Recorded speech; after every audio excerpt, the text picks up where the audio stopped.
जय श्री रामचरितमानस के बालकांड के दोहा नंबर 200 से आगे। प्रस्तुत पंक्तियों में भगवान श्री रामचंद्र जी का जन्म हो गया है और चारों भाइयों ने भी जन्म ले लिया है और वो थोड़े थोड़े बड़े हो गए हैं। सभी माताएं उनके लालन पालन में बहुत प्रसन्न हैं और बड़ा अच्छा समय व्यतीत कर रही हैं और बीच बीच में भगवान उनको अपनी शक्तियों का आभास भी करवा रहे हैं। तो इन पंक्तियों में भगवान के उसी रूप का चित्रण किया गया है। तो अब हम पाठ शुरू कर रहे हैं। एक बार जननी अनहवाए कर श्रृंगार पलना पौढ़ाए निज कुल इष्ट देव भगवाना पूजा हेतु कीन स्नाना। एक बार माता ने श्री रामचंद्र जी को स्नान कराया और श्रृंगार करके पालने पर पौढ़ा दिया। फिर अपने कुल के इष्ट देव भगवान की पूजा के लिए स्नान किया। करी पूजा नैवेद्य चढ़ावा आप गई जह पाक बनावा बहुरी मातु तहवा चली आई भोजन करत देख सुत जाई। पूजा करके नैवेद्य चढ़ाया और स्वयं वहाँ गई जहाँ रसोई बनाई गई थी। फिर माता वहीं पूजा के स्थान में लौट आई और वहाँ आने पर पुत्र को इष्ट देव के भगवान के लिए चढ़ाए हुए नैवेद्य का भोजन करते देखा। गै जननी शिशु पही भय भीता देखा बाल तहाँ पुनि सूता बहुरी आई देखा सुत सोई हृदय कंप मन धीर न होई। माता भयभीत होकर पालने में सोया हुआ था, यहाँ किसने लाकर बैठा दिया। इस बात से डरकर पुत्र के पास गई तो वहाँ बालक को सोया हुआ देखा। फिर पूजा स्थान में लौटकर देखा कि वही पुत्र वहाँ भोजन कर रहा है। उनके हृदय में कंपन होने लगा और मन को धीरज नहीं होता था। यहाँ उहाँ दुई बालक देखा मति भ्रम मोर की आन बिसेखा देख राम जननी अकुलानी प्रभु हंसी दीन मधुर मुस्कानी। वह सोचने लगी कि यहाँ और वहाँ मैंने दो बालक देखे, यह मेरी बुद्धि का भ्रम है या कोई और विशेष कारण है। प्रभु श्री रामचंद्र जी ने माता को घबराई हुई देखकर मधुर मुस्कान से हंस दिया। दोहा। दिखरावा माता ही निज अद्भुत रूप अखंड रोम रोम प्रति लागे कोटि कोटि ब्रह्मांड। फिर उन्होंने माता को अपना अखंड अद्भुत रूप दिखलाया जिसके एक एक रोम में करोड़ों ब्रह्मांड लगे हुए हैं। अगणित रवि शशि शिव चतुरानन बहुगिरि सरित सिंधु महिकानन काल कर्म गुण ज्ञान सुभाऊ सो देखा जो सुना न काऊ। अगणित सूर्य चंद्रमा शिव ब्रह्मा बहुत से पर्वत नदियां समुद्र पृथ्वी वन काल कर्म गुण ज्ञान और स्वभाव देखे और वे पदार्थ भी देखे जो कभी सुने भी न थे।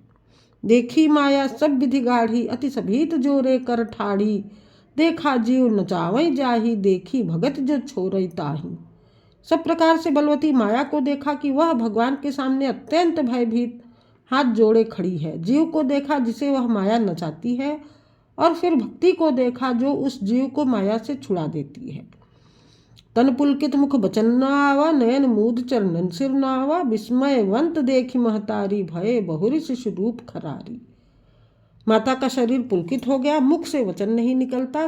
तब आंखें मूंद कर उसने श्री रामचंद्र जी के चरणों में सिर नवाया।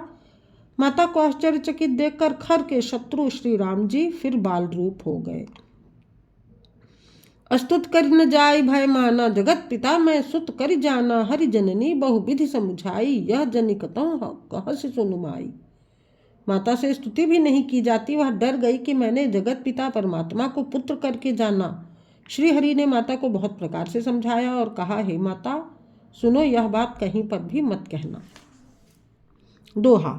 बार बार कौशल्या विनय करई कर जोर अब जनिक बहु व्यापे प्रभु मोही माया तोर। कौशल्या जी ने बार बार हाथ जोड़कर विनती की कि हे प्रभु मुझे आपकी माया अब कभी न व्यापे। बाल चरित हरि बहुविधि कीन्हा अति आनंद दासन कह दीन्हा कछुक काल बीते सब भाई बड़े भये परिजन सुखदाई। भगवान ने बहुत प्रकार से लीलाएं की और अपने सेवकों को अत्यंत आनंद दिया। कुछ समय बीतने पर चारों भाई बड़े होकर कुटुंबियों को सुख देने वाले हुए। चूड़ाकरण कीन्ह गुरु जाई विप्रन पुनि दक्षिणा बहु पाई परम मनोहर चरित अपारा करत फिरत चार्य सुकुमारा। तब गुरुजी ने जाकर चूड़ाकर्म संस्कार किया। ब्राह्मणों ने फिर बहुत सी दक्षिणा पाई। चारों सुंदर राजकुमार बड़े ही मनोहर अपार चरित्र करते फिरते हैं। मन क्रम वचन अगोचर जोई दशरथ अजिर विचर प्रभु सोई भोजन करत बोल जब राजा नहीं आवत तजि बाल समाजा। जो मन वचन और कर्म से अगोचर है वही प्रभु दशरथ जी के आंगन में विचर रहे हैं। भोजन करने के समय जब राजा बुलाते हैं तब वे अपने बाल सखाओं के समाज को छोड़कर नहीं आते। कौशल्या जब बोलन जाई, ठुमुक ठुमुक प्रभु चलहि पर आई। निगम नेति शिव अंत न पावा, ताहि धरे जननी हठि धावा। कौशल्या जी जब बुलाने जाती हैं तब प्रभु ठुमुक ठुमुक कर भाग चलते हैं, जिनका वेद नेति इतना ही नहीं कहकर निरूपण करते हैं, और शिव जी ने जिनका अंत नहीं पाया, माता उन्हें हठ पूर्वक पकड़ने के लिए दौड़ती हैं। धूसर ढूरी भरे तनु आए, भूपति बिहस गोद बैठाए। वे शरीर में धूल लपेटे हुए आए और राजा ने हंसकर उन्हें गोद में बिठा लिया। दोहा। भोजन करत चपल चित इत उत अवसर उपाय, भाज चले किलकत मुख दधि ओधन लपटाए। भोजन करते हैं पर चित्त चंचल है, अवसर पाकर मुंह में दही भात लपटाए किलकारी मारते हुए इधर उधर भाग चलते हैं। बाल चरित अति सरल सुहाए, सारद शेष शंभु श्रुति गाए। जिन कर मन इंसन नहीं राता, ते जन वंचित किए विधाता। श्री रामचंद्र जी बहुत ही सरल, भोली और सुंदर मन भावनी बाल लीलाओं का सरस्वती शेष जी, शिव जी और वेदों ने गान किया है। जिनका मन इन लीलाओं में अनुरक्त नहीं हुआ, विधाता ने उन मनुष्यों को वंचित कर दिया, नितांत भाग्यहीन बनाया है। भये कुमार जब वहीं सब भ्राता, दीन जनेऊ गुरु पितु माता। गुरु गृह गए पढ़न रघुराई, अल्पकाल विद्या सब आई। ज्यों ही सब भाई कुमारावस्था के हुए, त्यों ही गुरु पिता और माता ने उनका यज्ञोपवीत संस्कार कर दिया। श्री रघुनाथ जी भाइयों सहित गुरु के घर में विद्या पढ़ने गए और थोड़े ही समय में उनको सब विद्याएं आ गईं। जाकी सहज श्वास श्रुतिचारी, सो हरि पढ़ यह कौतुक भारी। विद्या विनय निपुण गुण शीला, खेल खेल सकल नृप लीला। चारों वेद जिनके स्वाभाविक श्वास हैं, वे भगवान पढ़ें, यह बड़ा कौतुक है, अचरज है। चारों भाई विद्या विनय गुण और शील में बड़े निपुण हैं और सब राजाओं की लीलाओं के ही खेल खेलते हैं। करतल बाण धनुष अति सोहा, देखत रूप चराचर मोहा। जिन बीथिन बिहर सब भाई, थकित हों ही सब लोग लुगाई। हाथों में बाण और धनुष बहुत ही शोभा देते हैं, रूप देखते ही चराचर जड़ चेतन मोहित हो जाते हैं। वे सब भाई जिन गलियों में खेलते हुए निकलते हैं, उन गलियों के सभी स्त्री पुरुष उनको देखकर स्नेह से शिथिल हो जाते हैं अथवा ठिठक कर रह जाते हैं। दोहा। कौशलपुरवासी नर नारी वृद्ध अरुबाल, प्राणों ते प्रिय लागत सब कहूँ राम कृपाल। कौशलपुर के रहने वाले स्त्री पुरुष बूढ़े और बालक सभी को कृपाल श्री रामचंद्र जी प्राणों से भी बढ़कर प्रिय लगते हैं।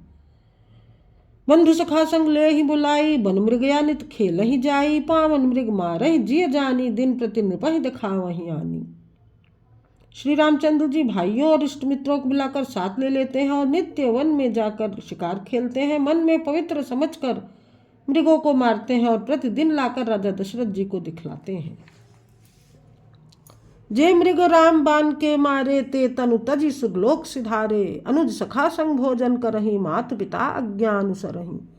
जो मृग श्री रामचंद्र जी के बाण से मारे जाते थे, वे शरीर छोड़कर देवलोक को चले जाते थे। श्री राम जी अपने छोटे भाइयों और सखाओं के साथ भोजन करते हैं और माता पिता की आज्ञा का पालन करते हैं। जय विधि सुखी होहु पुर लोगा, करहि कृपा निधि सोई संजोगा। वेद पुराण सुनहि मन लाई, आप कहें अनुजन समझाई। जिस प्रकार नगर के लोग सुखी हों, कृपा निधान श्री रामचंद्र जी वही संयोग लीला करते हैं।